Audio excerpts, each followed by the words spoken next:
Você já ficou tão impressionado com a trilha sonora de um filme que saiu para comprar o disco tão logo acabou a projeção? Eu já, algumas vezes. Em 1983, eu assisti a Blade Runner de Ridley Scott e saí correndo à procura dos temas criados pelo compositor grego Vangelis.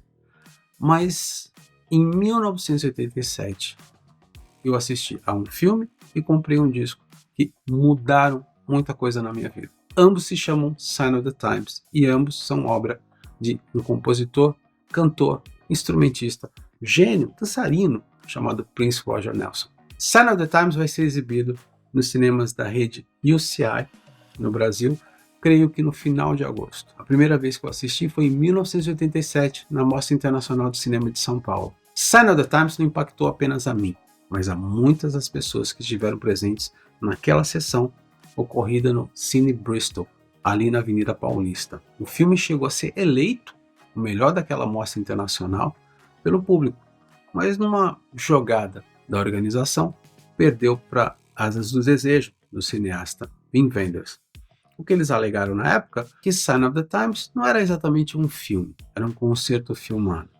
O que eu discordo bastante, porque embora haja poucas cenas de, entre aspas, ação entre uma canção e outra, eles estão ali para contar uma história, eles estão ali para contar uma trajetória particular na carreira do Prince. Sign of the Times, o disco, nono trabalho da carreira de Prince Roger Nelson, nasceu depois do desmembramento da Revolution, que é a banda que gravou Purple Rain e gravou Parade, que é um outro disco que está entre os meus prediletos do Prince. Ele fez tudo praticamente sozinho. Cantou, tocou, programou a bateria eletrônica, mexeu ali nos timbres variados dos seus teclados e em apenas 2 canções o Revolution faz uma aparição especial. Foram 2 canções captadas ao vivo antes da dissolução da banda. Eu acho que praticamente sozinho, talvez eu acho que o cafezinho não tenha sido feito pelo Prince, mas o resto é tudo dele. Sign of the Times é um dos discos mais impressionantes daquele período, a começar pela faixa título, que é um retrato da juventude daquela época, um retrato da América, assolada então pela epidemia da AIDS, assolada por brigas de gangues, traumatizada pela explosão de uma aeronave em pleno ar, e tudo isso retratado com maestria pelo Prince. As outras canções elas se dividem muito sobre a questão sexual, que sempre foi uma obsessão dele, mas também pela percepção que ele faz ali da vida. Canções simples como Plain in the Sunshine, Starfish and Coffee, funks de rachar o assoalho como House Cake, baladas maravilhosas como Slow Love e a minha predileta If I Was Your Girlfriend. Aliás, vale muito a pena escutar a versão do TLC dessa canção, para mim, superior à do Prince, que é praticamente impossível, mas elas conseguiram. Você tem It também, que é um rock. Você tem Forever in My Life, que é uma canção que emula os melhores trinados ali do Sam Cooke, o grande cantor do soul music ali do final dos anos 50, começo dos anos 60, e inspiração para toda essa leva de intérpretes que surgiram até hoje. Esse é o disco. O meu acabou de chegar. Eu tenho um CD também. Agora, Sign of the Times, o filme, é outra história. O filme nasceu de uma percepção do Prince que o público dele nos Estados Unidos estava minguando. Então ele aproveitou a sua turnê europeia, já estava com uma banda nova, e filmou 2 apresentações na Holanda a fim de reconquistar a popularidade perdida. A gente tem que lembrar que Purple Rain foi um dos maiores sucessos da indústria fonográfica em todos os tempos. E o Prince, na época do Sign of the Times, estava muito longe dessa conquista, estava muito longe desse status. O Prince naquela época contou com 2 ex-integrantes da sua antiga banda, a Revolution, o Robert Fink nos teclados, que se apresentava vestido de médico, e o saxofonista Eric Leeds. O resto da banda era formado por músicos frescos, novos, dos quais eu destaco a estupenda baterista Sheila E. e a dançarina, a esfuziante dançarina Cat, que morreu recentemente. Outro ponto interessante é que o que você assiste na tela é completamente diferente do que foi apresentado naquelas 2 noites na Holanda. Cerca de 80% do material do Sign of the Times foi refeito nos estúdios da Paisley Park, aquele mega complexo que o Prince tinha em Minneapolis.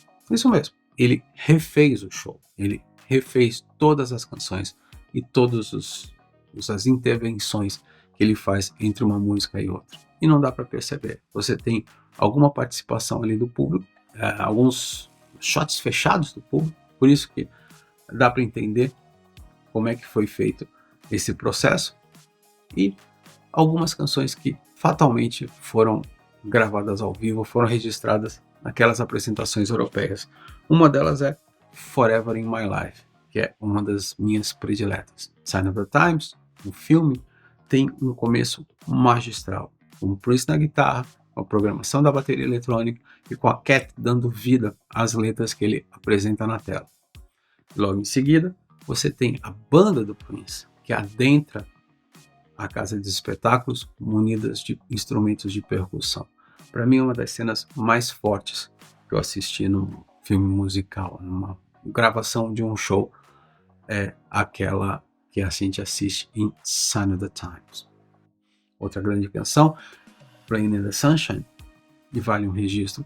Se no disco Sign of the Times as canções impressionam pela maneira que o Prince programa a sua bateria eletrônica, ao vivo o bicho pega muito. E você tem a Sheila E. comendo tudo ali. Em dois grandes momentos. Tem um momento de Playing in the Sunshine, que ele até faz uma piadinha, Not Bad for a Girl. E depois ela tem o direito a uma solo de bateria no momento jazzístico ali da apresentação. Outras coisas que me chamam a atenção, You Got the Look, que é uma das poucas canções que destoam daquele clima do show, mas você tem uma participação muito esfuziante da cantora Sheila E., que naquele período andava muito próximo do Sr. Prince, se é que a gente pode comentar algo além disso. A canção é ótima, é uma canção radiofônica, um apelo extremamente radiofônica, e chegou a tocar aqui nas rádios brasileiras. E Sign of the Times tem ainda uma das minhas canções prediletas dele, que é I Could Never Take the Place of Your Man. A letra é um pouco machista, por assim dizer, mas é um rock saborosíssimo. E ao vivo ela ganha um adendo, um solo de guitarra que só o Prince poderia executar. Prince, para muitos, e para mim inclusive, é um gênio.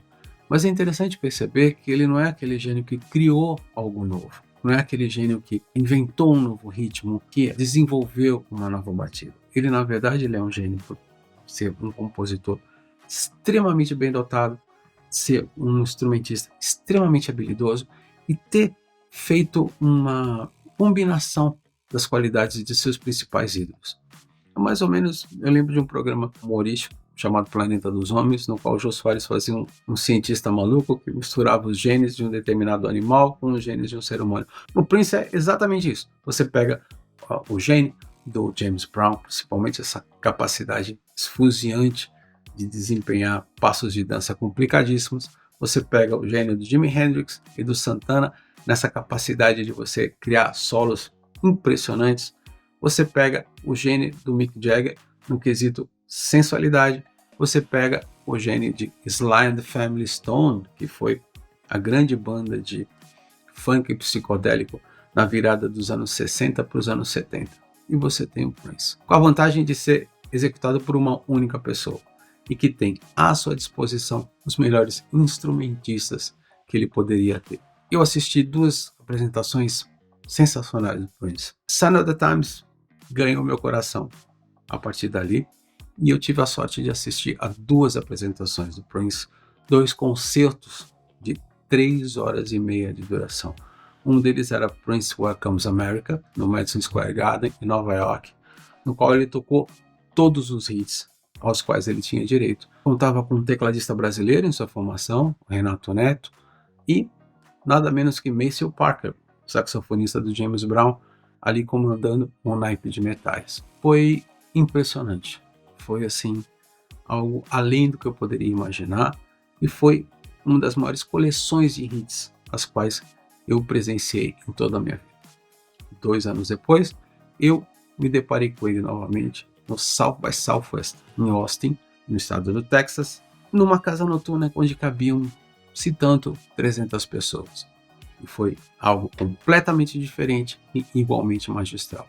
O Prince, na época, ele tinha uma mestre de cerimônias, uma japonesa morena, lindíssima, que, reza a lenda, passou a tarde inteira percebendo a vibe de determinados moradores de Austin e dando ingresso para eles assistirem ao show do Prince. Era algo mais ou menos assim, ela parava o sujeito na rua e falava assim: você tem uma vibração muito boa, quer assistir um show exclusivo do Prince?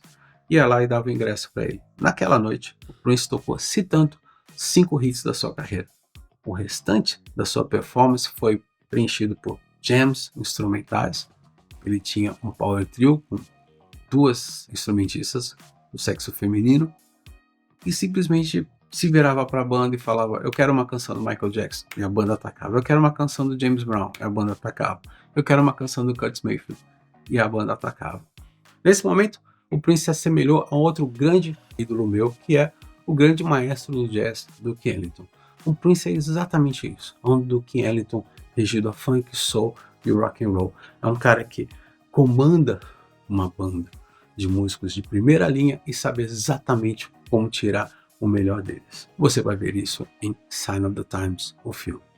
E, apesar da gente estar passando pelos momentos de streaming, você vai ter ímpetos de comprar o disco. Esse meu eu comprei logo agora. Acho que assim que eu soube que o filme seria relançado nos cinemas. Se você gostou desse vídeo, curta, comente, compartilhe. Ative o sininho para receber notificações. Se você não gostou, mande para aquele seu amigo que ainda acha que o Michael Jackson é muito melhor do que o Prince. Fica ligado na gente e logo voltaremos a falar mais sobre música. Obrigado.